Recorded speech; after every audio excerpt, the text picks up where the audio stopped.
Hi, everybody. I'm Bill Sanders, and this is Watch Art Sci, the art and science of watch collection. A little while ago, Pablo sent me an email. He says, I only got 3 watches in my collection. And he said, would it be okay to send it to you? And I thought about it. I thought, well, we'll have little vest pocket reviews. And this is the first vest pocket review. And I thought, well, you know what? For viewers, it's a great opportunity to give suggestions. Here's a little sort of a starting collection. And, there are much more kinds of things that you might want to recommend to Pablo or anybody else who has a little collection they'd like on a Vest Pocket review. Without further ado, let's get going. The first one is a Grand Seiko Automatic SBGR 255. And this is, I like the Grand Seikos that are the pure automatics. Some spring drives are fine. They're like super accurate, but I like these. I like a sort of an old-fashioned kind of all-mechanical watch. And this one is especially nice. It's the kind of watch that you can wear just about anywhere. It's a perfect office watch. It's got a little date thing. It looks nice, but it's not ostentatious. It's got a nice metal bracelet to it. It's a cool watch. Now, the second one is a Tudor Pelagos. And this was a Grand Prix winner. This won the Sports Award in 2015. Now, the one that Pablo has looks like it's has a brass case, and I think it's brass. It looks it. Pablo didn't give me much information about these, but sort of that the brass color and the blue I think look great together. This is another very nice watch. The Tudor and the Grand Seiko have a lot in common. They're both automatics, and they're both with metal bracelets.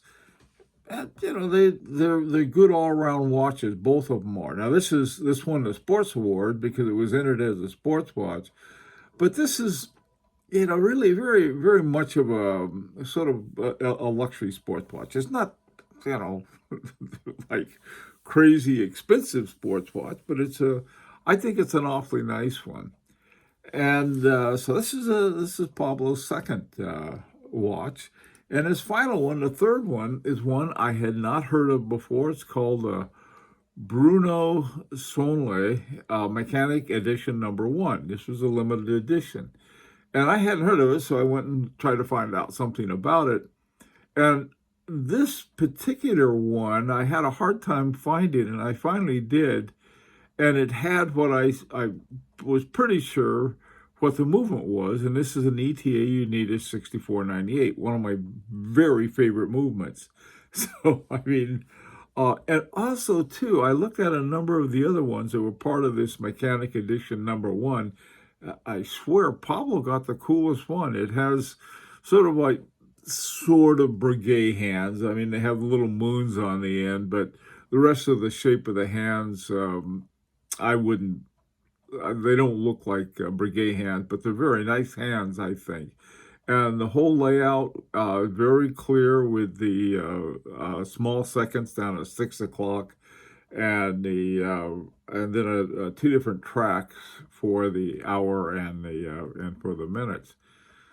So here you have this sort of a guy that is starting out, and what kind of watches do you think would be good ones to add to this? Now, you get some kind of idea of what Pablo was spending on this from looking at this. So any suggestions you have, I would probably be good to have them in this range. One that may be a little expensive on this that I would recommend would be Harboring 2 Felix, but they're probably a little more expensive than what Pablo's been spending on these. But boy, I tell you, it would be a wonderful watch to add to this collection. That's my opinion. Let's hear what some of you guys say, and I'd also like to hear what you think about this whole idea of having these little vest pocket reviews. Till next time, this is Bill Sanders for Watch Art Side, the Art and Science of Watch Collection.